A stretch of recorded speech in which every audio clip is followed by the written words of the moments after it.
आर्यन और रूही आज सच में बहुत खुश थे। आर्यन ने सोच लिया था कि वो अपने मम्मी पापा से रूही के बारे में बात करेगा ताकि वो लोग आकर रुद्राक्ष से उसके और रूही के रिश्ते की बात कर सके। दिन ऐसे ही बीत रहे थे। रूही के भी फाइनल ईयर के एग्जाम्स हो चुके थे। उसका और आर्यन का प्यार भी समय के साथ और गहरा होता जा रहा था। कशिश की स्कूल फिर से खुल चुकी थी। आर्यन ने भी मिस्टर एंड मिसेज खन्ना को जल्द से जल्द इंडिया आने का बोल दिया था और फाइनली वो लोग कल आ भी रहे थे। आर्यन ने रुद्राक्ष को बता दिया था कि कल मिस्टर एंड मिसेज खन्ना घर आ रहे हैं। रुद्राक्ष भी उनके आने की खबर सुनकर बहुत खुश था। आखिर रुद्राक्ष ने अपने माँ पापा के बाद उन्हें ही अपना सब कुछ माना था और वो लोग भी रुद्राक्ष को अपने बेटे जितना ही प्यार देते थे। अगली सुबह सब साथ बैठकर नाश्ता कर रहे थे, तभी डोरबेल बजती है। सभी समझ जाते हैं कि ये जरूर मिस्टर एंड मिसेज खन्ना ही होंगे। आज आर्यन और रुद्राक्ष ने भी ऑफिस न जाने का डिसाइड किया था। बेल बजते ही आर्यन भागकर दरवाज़ा खोल देता है। अपने सामने अपने मम्मी पापा को देखकर वो मुस्कुरा देता है। मिस्टर खन्ना उसे अपने सीने से लगा लेते हैं। रुद्राक्ष और बाकी सब भी आर्यन के पीछे पीछे बाहर आ जाते हैं। बाकी आकर मिस्टर एंड मिसेज खन्ना के पाँव छूती है। वो लोग भी पाकी के व्यवहार से काफ़ी खुश होते हैं। रुद्राक्ष भी मुस्कुराते हुए उनके पाँव छूता है। फिर सभी वही हॉल में साथ बैठकर बातें करने लगते हैं। रुद्राक्ष मुस्कुराते हुए बोला, वैसे यूएस में सब कैसा है अंकल, आपकी जॉब? मिस्टर खन्ना बोले, जॉब वगैरह सब बढ़िया है बेटा, लेकिन अब हम बस रिटायर होना चाहते हैं। रुद्राक्ष बोला, मैंने तो आपसे पहले ही कहा है कि आप लोग इंडिया यहाँ शिफ्ट हो जाइए, आपको काम करने की कोई ज़रूरत नहीं है। आपके दोनों बेटे हैं ना कमाने के लिए। मिस्टर बंसल बोले, ये बात तो बिल्कुल सही है बेटा, लेकिन हम इस बार कुछ सोचकर इंडिया आए हैं। हमने सोचा है कि इस बार हम आर्यन की शादी करवा कर ही वापस आएंगे। रुद्राक्ष हंसते हुए बोला, शादी? लेकिन लड़की कहाँ है अंकल? और वैसे भी शादी एक बहुत बड़ा फैसला है, अगर वो आप आर्यन को लेने दे तो ही सही है। मिस्टर बंसल बोले, आर्यन के कहने पर ही यहाँ आए हैं। रुद्राक्ष आर्यन को देखते हुए बोला, क्या आर्यन के कहने पर? लेकिन मेरे हिसाब से तो ऐसी कोई भी लड़की नहीं है जो आर्यन को पसंद हो। मिसेज बंसल बोली, है बेटा, और वो तो हमें भी बहुत पसंद है। रुद्राक्ष मुस्कुराते हुए बोला, कौन है वो? मिस्टर बंसल मुस्कुराते हुए बोले, हमारी प्यारी रूही। रुद्राक्ष चौंक कर बोला, क्या? लेकिन ये कैसे? मतलब हाँ, मैं मानता हूँ कि मेरी रूही के लिए मुझे आर्यन से बेहतर और कोई लड़का नहीं मिल सकता, लेकिन ये सब कब हुआ? रूही चुपचाप अपनी नज़रें झुकाकर बैठी सभी की बातें सुन रही थी। आर्यन बोला, वो भाई, मैं तो रूही से बहुत सालों से प्यार करता हूँ। पसंद तो मैं उसे बचपन से करता था, लेकिन फिर धीरे धीरे मेरी पसंद कब प्यार में बदल गई, मुझे पता ही नहीं चला। रुद्राक्ष हैरानी से आर्यन की बातें सुन रहा था। रुद्राक्ष रूही के सिर पर हाथ रखकर बोला, और रूही तुम क्या चाहती हो? रूही शर्माते हुए रुद्राक्ष के सीने में अपना सिर छुपा लेती है। पाकी उठकर जल्दी से किचन से मिठाई ले आती है। रुद्राक्ष भी ये देखकर मुस्कुरा देता है। फाइनली आज आर्यन और रूही की भी शादी तय हो चुकी थी, लेकिन मिस्टर खन्ना चाहते थे कि ये शादी जल्द से जल्द हो ताकि वो यहाँ शिफ्ट हो सके। रुद्राक्ष ने भी पंडित जी से मुहूर्त निकलवा लिया था।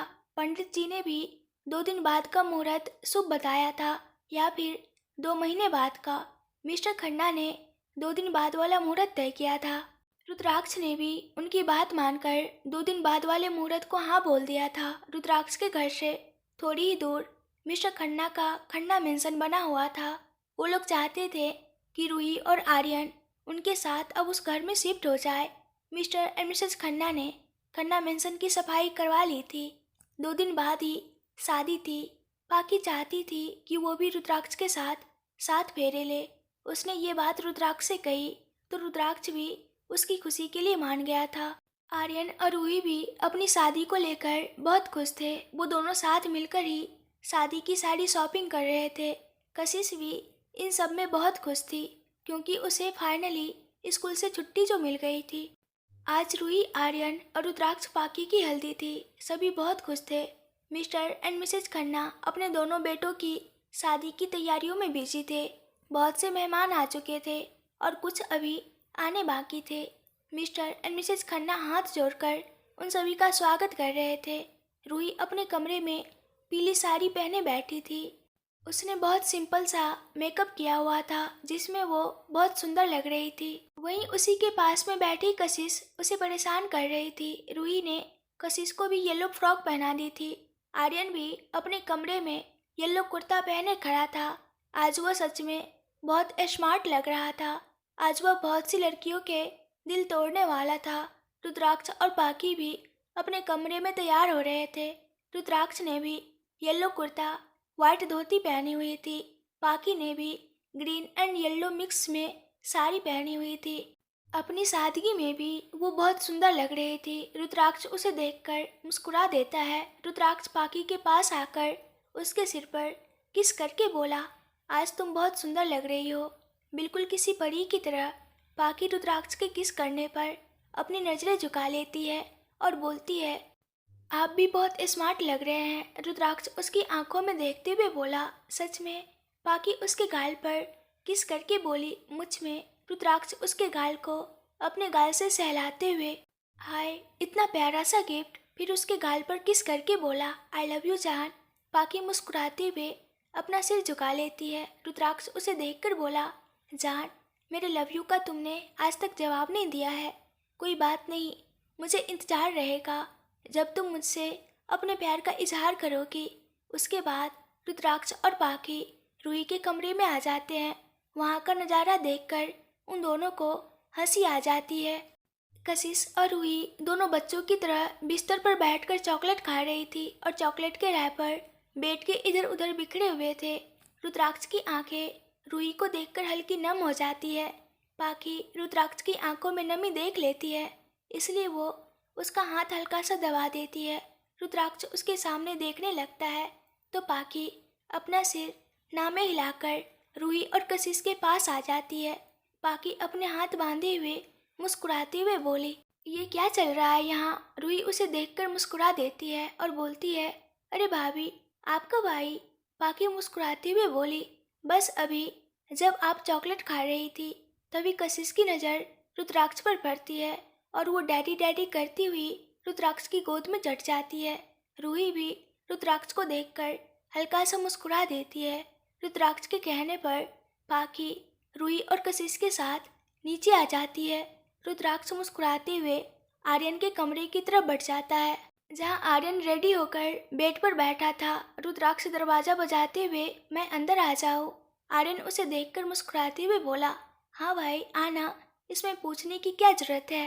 रुद्राक्ष आकर उसके पास बैठ जाता है। दोनों थोड़ी देर तक कुछ नहीं कहते। तभी आर्यन पूछता है, नर्वस है? आर्यन हल्का सा मुस्कुराकर बोला, थोड़ा सा। रुद्राक्ष उसे देखते हुए बोला, तूने पहले मुझे क्यों नहीं बताया कि तू और रूही एक दूसरे से प्यार करते हो? आर्यन बोला, कैसे बताता भाई, मैं रूही से बचपन से प्यार करता हूँ। मैंने एक दिन मौका देखकर उसे अपने दिल की बात भी बता दी, लेकिन उसने मुझे उस वक्त कोई जवाब नहीं दिया। उस दिन के बाद से वो मुझसे कटी कटी सी रहने लगी। तुम सबके सामने तो वो मुझसे सही से बात करती थी, लेकिन जब भी वो मेरे साथ अकेले होती थी वो मुझे इग्नोर करती थी। मुझे लगा कि शायद उसके दिल में मेरे लिए कोई फीलिंग्स नहीं है, इसलिए फिर मैंने उससे बात करना बंद कर दिया। मैं ना तो उसे और ना ही खुद को फिर से हर्ट करना चाहता था। लेकिन जब मैं उससे दूर यानी मम्मी पापा के पास यूएस गया था तब उसे एहसास हो गया कि वो मेरे बिना नहीं रह सकती। फिर उसने मुझे बता दिया कि वो भी मुझसे प्यार करती है। कसम से उस दिन मुझे दुनिया की सारी खुशियाँ रूही के रूप में मिल गई थी। रुद्राक्ष मुस्कुराते हुए आर्यन के गले लगकर बोला, मैं तेरे लिए बहुत खुश हूँ। सच में मुझे इस बात से बहुत खुशी हो रही है कि मेरी रूही की शादी तुमसे हो रही है। लेकिन भाई एक दरख्वास्त है। मुझे पता है कि मुझे बोलने की ज़रूरत नहीं है, लेकिन फिर भी उसका ख्याल रखना। तू तो जानता है ना कि वो अभी बच्ची है, उसे सही गलत की पहचान नहीं है। आर्यन मुस्कुराते हुए बोला, मैं ये बात बहुत अच्छे से जानता हूँ और तू बिल्कुल चिंता मत कर, मैं उसका बहुत अच्छे से ख्याल रखूँगा। वैसे भी अगर कहीं तेरी बहन ने तुझसे मेरी शिकायत कर ली तो रुद्राक्ष ओबरॉय तो मेरी जान ही ले लेगा। रुद्राक्ष मुस्कुराते हुए बोला। चुप कर पागल। रुद्राक्ष और आर्यन भी मुस्कुराते हुए नीचे आ जाते हैं। मिसेज खन्ना उन दोनों को भी पास पास में पाठ पर बिठा देती है। उन दोनों के सामने ही नेट का पर्दा लगा हुआ था। उसी के दूसरी तरफ रूही और पाकी बैठी हुई थी। रुद्राक्ष ने तो सुबह पाकी को देख लिया था, लेकिन आर्यन ने अभी तक रूही को नहीं देखा था, इसलिए उसकी रूही को देखने की तमन्ना बढ़ती जा रही थी। उसका दिल रूही को देखने के लिए बेचैन हो रहा था। रुद्राक्ष उसकी हालत पर हंस रहा था। रुद्राक्ष ने अपने परिवार वालों से पहले ही सारे रिश्ते तोड़ लिए थे, क्योंकि जब रुद्राक्ष और उसके भाई बहन को परिवार की जरूरत थी तब कोई भी उनकी मदद के लिए आगे नहीं आया था। रुद्राक्ष बस मिस्टर एंड मिसेज खन्ना को ही अपना परिवार मानता था। आर्यन की फैमिली में से भी ज़्यादा लोग नहीं थे, बस उसकी बुआ की फैमिली और मामा की फैमिली ही आई थी। रुद्राक्ष ने काव्या और कमला जी को भी बुलाया था, लेकिन वो दोनों किसी कारण से आज आ नहीं सके थे। सभी खूब मस्ती करते हुए उन चारों को हल्दी लगाते हैं। लगाते क्या, पूरा का पूरा हल्दी में रंग देते हैं। फिर शुरू होती है रुद्राक्ष और आर्यन की हल्दी। वो दोनों तो पूरे घर में इधर उधर भाग भाग कर एक दूसरे को हल्दी लगा रहे थे। पाकी और रूही भी उन दोनों को देखकर हंस रही थी। यही हाल कशिश का भी। हाँ, वो अपने नन्हे नन्हे हाथ अपने मुंह पर रखकर पूरी नौटंकी करते हुए उन दोनों को देखकर हंस रही थी। उसके बाद सब अपने अपने रूम में नहाने चले जाते हैं। मिसेज खन्ना ने रुद्राक्ष को आज आर्यन के साथ सोने के लिए कहा था। मिसेज खन्ना बोली, रुद्राक्ष, तुम्हें हमारी बात माननी होगी। फिर से शादी तुम्हें ही करनी थी ना, तो फिर तुम आज पाकी से नहीं मिल सकते। अब शगुन होता है बेटा। रुद्राक्ष मासूमियत से बोली। प्लीज़ ना आंटी। मिसेज खन्ना बोली, नहीं, पाकी आज रूही के रूम में रह लेगी। आज की ही तो बात है बेटा। कल से तुम्हारी बीवी फिर से तुम्हारे साथ होगी। ओके, अब जाओ नहा लो। उसके बाद हमें मेहंदी का फंक्शन भी करना है। जल्दी से तैयार होकर नीचे आ जाओ। रुद्राक्ष चुपचाप मुंह लटकाए अपने कमरे में आ जाता है, जहां उसे रास्ते में ही आर्यन मिल जाता है। आर्यन उसकी हालत देखकर हंस देता है। रुद्राक्ष उसे हंसते देख उसे मारने के लिए उसके पीछे पीछे दौड़ता है। तब तक आर्यन अपने कमरे में जाकर दरवाज़ा अंदर से बंद कर देता है।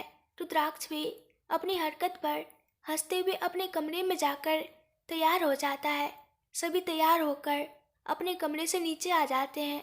रुद्राक्ष और आर्यन ने आज dark green kurta with white dhoti पहनी हुई थी, जिसमें दोनों ही काफ़ी स्मार्ट लग रहे थे। पाकी और रूही ने भी आज डार्क ग्रीन लहंगा पहना था, जिसमें वो दोनों बहुत क्यूट लग रही थी। और हमारी प्यारी सी प्रिंसेस यानी कि कशिश ने आज डार्क ग्रीन लहंगा पहना था, जिसमें उससे उसकी ओढ़नी ही नहीं संभल रही थी, लेकिन फिर भी वो अपनी क्यूट क्यूट हरकतों से सभी को हंसा रही थी। रुद्राक्ष और आर्यन पाकी और रूही को देखने की कोशिश कर रहे थे, क्योंकि उन चारों के बीच में एक लंबा सा पर्दा लगा हुआ था, जिसमें से दूसरी तरफ देख पाना मुश्किल था। मिसेज खन्ना रूही और पाकी दोनों के हाथों में शगुन की मेहंदी लगाकर मेहंदी वाली से उन दोनों को मेहंदी लगाने का बोल देती है। रुद्राक्ष और आर्यन के हाथों पर मेहंदी वाली ने बस उनकी वाइफ का छोटा सा नाम हार्ट बनाकर लिखा था, लेकिन रूही और पाकी के दोनों हाथों और पाँव पर उसने भर भर कर मेहंदी लगाई थी।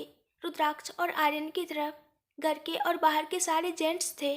रुद्राक्ष और आर्यन उनके साथ बोर हो रहे थे। उन्हें तो बस अपनी अपनी दुल्हन को देखने की बेताबी थी। वही दूसरी तरफ औरतों की मंडली जमी हुई थी, जो पूरा दिल खोलकर एंजॉय कर रही थी। सभी घर की औरतें एक साथ मिलकर डांस कर रही थी। वही उनके बीच बीच में हमारी प्यारी सी कशिश भी नाच रही थी, और साथ ही अजीब अजीब सी हरकतें भी कर रही थी। रूही और पाकी बस कशिश की हरकतें देख हंस रही थी। रूही और पाकी की मेहंदी लग जाने के बाद मिसेस खन्ना उन दोनों को उनके कमरे में आराम करने के लिए भेज देती है। वो दोनों भी बिस्तर पर गिरते ही सो जाती है। रुद्राक्ष और आर्यन भी अपने कमरे में जाकर सो जाते हैं। तब तक मिस्टर खन्ना ने संगीत की तैयारी भी करवा ली थी। शाम को सब उठकर तैयार हो जाते हैं। रूही ने आज डार्क ब्लू वेस्टर्न ड्रेस पहनी थी, वही पाकी ने आज डार्क रेड वेस्टर्न ड्रेस पहनी थी। रुद्राक्ष और आर्यन ने आज ब्लैक कोट पैंट पहने हुए थे, जिसमें वो दोनों काफ़ी स्मार्ट लग रहे थे। सभी नीचे आ चुके थे। मिसेस खन्ना ने उन दोनों जोड़ों को साथ साथ बैठा दिया था।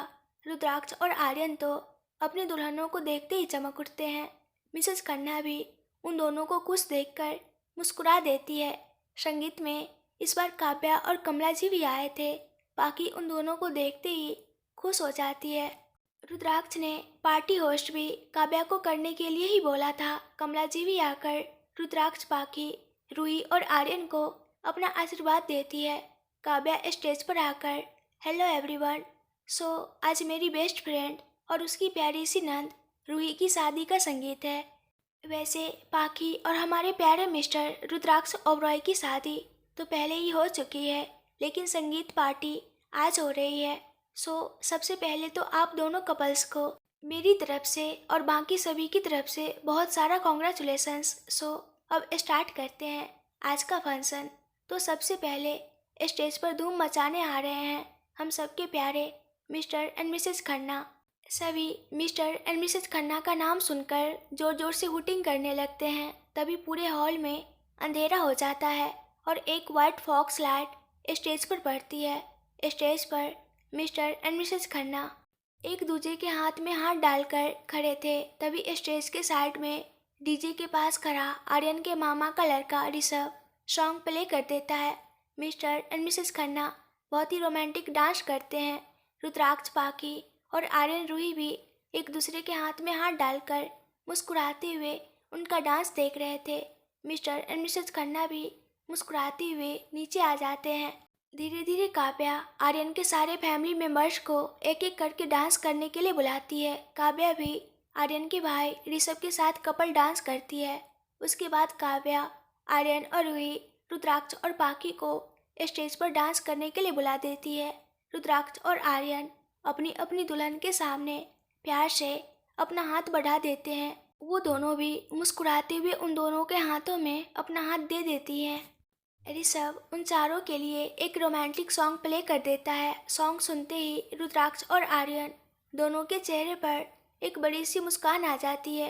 मुस्कुराने की वजह तुम हो। रुद्राक्ष और आर्यन के हाथ पाखी और रूही की कमर पर थे। वही पाखी और रूही के हाथ रुद्राक्ष और आर्यन के कंधे पर थे। वो चारों एक दूसरे की आंखों में आंखें डालकर आराम से डांस कर रहे थे। जैसे जैसे सॉन्ग आगे बढ़ रही थी वैसे वैसे रुद्राक्ष और आर्यन दोनों के चेहरों पर मुस्कान बढ़ती जा रही थी। रुद्राक्ष, पाखी, आर्यन और रूही अभी भी एक दूसरे की आंखों में खोए हुए डांस कर रहे थे। उन्हें ये होश नहीं था कि सॉन्ग कब का खत्म हो चुका है। तभी उन्हें जोर से तालियां बजाने की आवाज़ आती है और वो चारों मुस्कुराते हुए एक दूसरे से अलग हो जाते हैं। काव्या भी जोर से उन चारों को देखकर हुटिंग करने लगती है। कशिश भी उन सभी को देखकर जोर जोर से तालियां बजाती है। सबसे लास्ट में हमारी प्यारी सी कशिश इतनी सी हंसी सॉन्ग पर डांस करती है। इसी तरह हंसते मुस्कुराते संगीत का फंक्शन भी पूरा हो जाता है। सभी मेहमान खाना खाकर अपने अपने घर चले जाते हैं। रुद्राक्ष और पाखी भी आज बहुत खुश थे। मिसेस खन्ना रूही, पाखी और कशिश को रूही के रूम में सोने के लिए भेज देती है। रुद्राक्ष भी पाखी के बिना अपने रूम में अकेले नहीं रहना चाहता था, इसलिए वो आर्यन के रूम में उसके साथ सोने चला जाता है। सभी आज के संगीत से काफ़ी थक चुके थे। कल फाइनली शादी थी, इसलिए सब खाना खाकर जल्दी ही सो जाते हैं। लेकिन रुद्राक्ष काफ़ी हैरान था कि राहुल मल्होत्रा को मेरी और पाखी की शादी की बात पता चले बहुत दिन हो गए हैं, लेकिन फिर भी उसने कुछ किया क्यों नहीं। रुद्राक्ष अच्छी तरह से जानता था कि राहुल शांत रहने वालों में से तो बिल्कुल नहीं है। राहुल अपने बाप की इकलौता बेटा था। उसकी माँ का देहांत जब वो 5 साल का था तभी हो गया था। उसके पिता मिस्टर मल्होत्रा ज़्यादा से ज़्यादा बिजनेस के सिलसिले में घर से बाहर रहते थे। उन्होंने राहुल को एक नानी के पास रखा था। मिस्टर मल्होत्रा राहुल पर अपने बिजनेस के चक्कर में बिल्कुल भी ध्यान नहीं दे पाते थे, जिस कारण राहुल चिड़चिड़ा हो चुका था।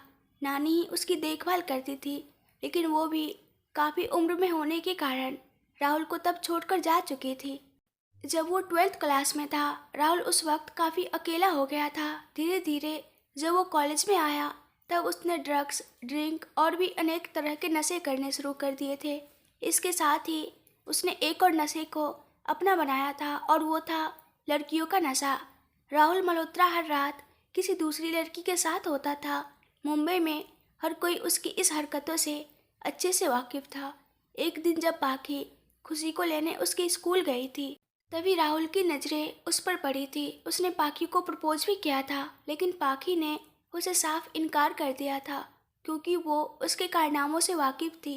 राहुल को उस दिन अपनी बेइज्जती लगी, इसलिए उसने उस दिन पाखी के बारे में सब पता लगवाया और वो मिस्टर मल्होत्रा को समझा बुझाकर अपने साथ पाखी के घर ले गया था। मिस्टर मल्होत्रा ने जब मोहन से पाखी के रिश्ते की बात की तब वो नहीं माना, क्योंकि वो भी राहुल की हरकतों से वाकिफ था। लेकिन राहुल ने पाखी और उन सभी के बारे में पहले ही पता लगा लिया था, इसलिए उसने मोहन को पैसे का लालच दिया। मोहन तो नहीं मान रहा था, लेकिन मीना का दिल पैसे का नाम सुनकर ललचा गया और मीना के जोर देने पर उसने पाखी की शादी राहुल के साथ तय कर दी। राहुल अभी भी काफ़ी शांत था। रुद्राक्ष को ये बात हजम नहीं हो रही थी, इसलिए उसने अपने सीक्रेट बॉडीगार्ड से पाखी पर और घर पर नज़र रखने के लिए बोल दिया था। रुद्राक्ष और आर्यन आज बहुत खुश थे। फाइनली आज उन दोनों की शादी अपने अपने प्यार से होने वाली थी। वो दोनों अपने कमरे में तैयार हो चुके थे। रुद्राक्ष ने आज cream and red mix sherwani पहनी थी। उसके साथ उसने बड़ा सा हार, एक हाथ में ब्रांडेड वॉच, दूसरे हाथ में कड़ा, पैरों में ब्रांडेड शू, माथे पर रेड एंड क्रीम मिक्स साफा, जिसमें वो काफ़ी हॉट लग रहा था। आर्यन ने भी cream and green mix sherwani पहनी थी। उसने भी अपने गले में एक लंबा सा हार, पैरों में ब्रांडेड शू, हाथ में ब्रांडेड वॉच, दूसरे हाथ में कड़ा, माथे पर क्रीम एंड ग्रीन मिक्स साफा, जिसमें वो भी बहुत स्मार्ट लग रहा था। रूही भी डार्क ग्रीन लहंगा पहने अपने कमरे में तैयार हो चुकी थी। गले में रानी हार, कानों में बड़े बड़े झुमके, माथे पर रखड़ी, नाक में बड़ी सी नथ, पैरों में घुंघरू वाली पायल, हाथों में रेड एंड ग्रीन चूड़ियाँ, माथे पर लाल बिंदी, बालों का बड़ा सा जूड़ा जिसमें से कुछ लटें उसके गालों पर आकर उसे परेशान कर रही थी, आंखों में गहरा काजल और उस पर लाइनर, उसी के साथ गालों पर ब्लश। वैसे तो रूही पहले से ही आर्यन के प्यार में ब्लश कर रही थी, लेकिन फिर भी उसने अपने गोरे गालों पर हल्का सा गुलाबी ब्लश लगाया था। होठों पर डार्क रेड लिपस्टिक जो उसके खूबसूरत होठों को और भी ज़्यादा खूबसूरत बना रही थी। कशिश भी तैयार हो चुकी थी। उसने भी आज छोटू सा ब्लू लहंगा पहना था, जिसमें वो बहुत प्यारी लग रही थी। बाकी अभी अपने कमरे में तैयार हो रही थी। उसने रेड लहंगा पहना था। वो कांच के सामने बैठी खुद को निहार रही थी। उसने अपने दोनों हाथों में रेड चूड़ियाँ पहनी हुई थी। उसने भी अपने पाँव में रुद्राक्ष के नाम की छन छन करती हुई घुंघरू वाली पायल पहनी थी। आंखों में गहरा काजल, उस पर लाइनर, गालों पर हल्का सा लाल ब्लश, माथे पर रेड बिंदी, नाक में नथ, कानों में बड़े बड़े झुमके, गले में रानी हार, होठों पर डार्क रेड लिपस्टिक, बालों की कमर तक आती लंबी सी चोटी बनाई हुई थी। आज वो सच में किसी अप्सरा की तरह लग रही थी। पाखी अभी भी रुद्राक्ष के ख्यालों में खोई हुई थी। उसे ये नहीं पता था कि कोई कब से उसके पीछे खड़ा होकर उसे निहार रहा है। जब काफ़ी देर बाद पाखी को होश आती है तो उसे एहसास होता है कि शायद कोई उसके पीछे खड़ा उसे देख रहा है। वो जैसे ही पीछे मुड़ती है, उसके हाथ पांव कांपने लगते हैं। उसके मुंह से धीरे से बस एक ही शब्द निकलता है, तुम। तभी वो शख्स पाखी के मुंह पर स्प्रे कर देता है। ये सब इतना जल्दी होता है कि पाखी को कुछ पता नहीं चलता और वो बेहोश हो जाती है। अगर आप लोगों को ये कहानी पसंद आ रही है और इस कहानी के आगे के पार्ट्स भी देखने हैं तो प्लीज़ ढेर सारे कमेंट्स करके बताइए और मेरे चैनल को सब्सक्राइब कर दीजिए। इस वीडियो को लाइक एंड शेयर कर दीजिएगा। Thank you.